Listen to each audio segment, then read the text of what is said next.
Hello guys, வணக்கம். Welcome to my channel Chandrika Sara. இன்றைக்கி நம்ம என்ன பார்க்க போகிறோம் அப்படின்னா, வீடே மணக்க மணக்க ஒரு மத்தி மீன் குழம்பு தான் வந்துட்டு நம்ம செய்ய போகிறோம். மத்தி மீன் அப்படின்னாலே வந்துட்டு அது பயங்கரமாக இருக்குங்க குழம்புக்கு. என்ன மீன் போட்டாலும் அவ்வளோ டேஸ்ட் வராதுலாம். மத்தி மீன் போட்டிங்கன்னா அந்த குழம்பு சூப்பராக இருக்கும். ஸோ அது எப்படி செய்கிறது, என்ன அதில் ஸ்பெஷல் அப்படிங்கிறத இந்த வீடியோவில் வந்துட்டு நான் உங்களுக்கு சொல்கிறேன். ஸோ வாங்க வீடியோக்குள்ளே போகலாம். மத்தி மீனில் வந்துட்டு ஒமேகா 3 ஃபேட்டி ஆசிட்ஸ்லாம் இருக்குதுங்க. ஸோ மத்தி மீன் சாப்பிட்றது வந்துட்டு ரொம்ப நல்லது.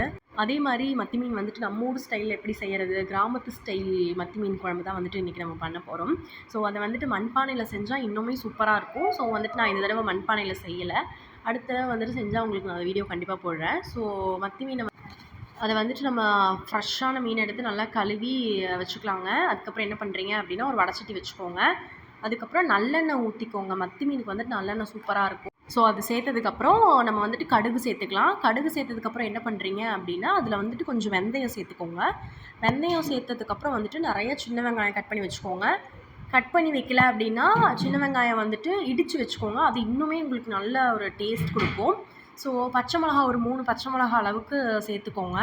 அதுக்கப்புறம் வந்துட்டு என்னென்னு பார்த்தீங்கன்னா, தக்காளி நல்லா பழுத்த தக்காளியாக, ஒரு சின்ன தக்காளியாக இருந்தால் ஒரு 2 தக்காளி ஆட் பண்ணுங்கள். பெருசாக இருந்தால் ஒரு தக்காளி ஆட் பண்ணிக்கோங்க. நல்லா ஆட் பண்ணதுக்கப்புறம் அதுக்கு தேவையான மஞ்சத்தூள் ஆட் பண்ணிக்கோங்க. அப்போ தான் தக்காளி சீக்கிரம் வணங்கும். ஸோ மஞ்சத்தூள் ஆட் பண்ணிக்கோங்க. அதுக்கப்புறம் என்ன பண்ணுறீங்க அப்படின்னா, அதுக்கு தேவையான சால்ட் ஆட் பண்ணிக்கோங்க.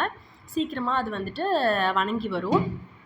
இதில் என்னென்ன பொடி போடுறோம் அப்படின்னு பார்த்தீங்கன்னா, கடையில் விற்பாங்க பார்த்தீங்களா, மீன் குழம்பு தூள்னு சொல்லிட்டு, அது போடுறதா இருந்தாலும் போடலாம். அப்படி இல்லை அப்படின்னா நீங்கள் என்ன பண்ணுறீங்கன்னா, 1 டீஸ்பூன் வந்துட்டு மிளகாத்தூள், தனி வர மிளகாத்தூள் எடுத்துக்கோங்க. அதுக்கப்புறம் பார்த்தீங்கன்னா, ஒரு 3 டீஸ்பூன் அளவுக்கு கொத்தமல்லி பவுடர், தனியாத்தூள் இருக்குது பார்த்தீங்களா, அது வந்துட்டு ஆட் பண்ணிக்கோங்க.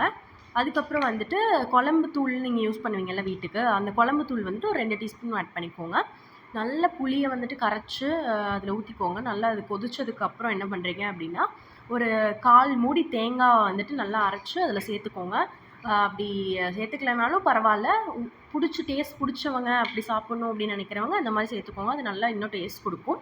ஸோ அதுக்கப்புறம் அது நல்லா குழம்பெல்லாம் கொதிச்சதுக்கப்புறம் உப்பெல்லாம் செக் பண்ணிக்கோங்க. அதுக்கப்புறம் நம்ம ஃப்ரெஷ்ஷான மீனை கழுவி வச்சுருக்கோம் பார்த்தீங்களா, ஃப்ரெஷ்ஷாக அந்த மீனை எடுத்து நம்ம அதில் ஆட் பண்ணிவிட்டு, லாஸ்ட்டில் ஒரு நல்ல குழம்பு கொதிச்சதுக்கப்புறம் ஒரு 5 நிமிஷத்தில் தாங்க மீன் ஆட் பண்ணணும். இல்லைன்னா மீனெல்லாம் உடஞ்சி வெறும் அந்த முள் மட்டும்தான் இருக்கும். ஸோ அதனால் அதை பார்த்துக்கோங்க. இது வந்துட்டு பயங்கர டேஸ்ட்டாக இருக்குங்க. ட்ரை பண்ணிவிட்டு எப்படி இருக்குன்னு சொல்லுங்கள். மீன் குழம்புலாம் பார்த்தீங்கன்னா, ஒரு அந்த அன்னைக்கு வச்சுட்டு அடுத்த நாள் சாப்பிட்றதாங்க பயங்கர டேஸ்ட் கொடுக்கும். ஸோ நெக்ஸ்ட் வீடியோவில் பார்க்கலாம். பாய்.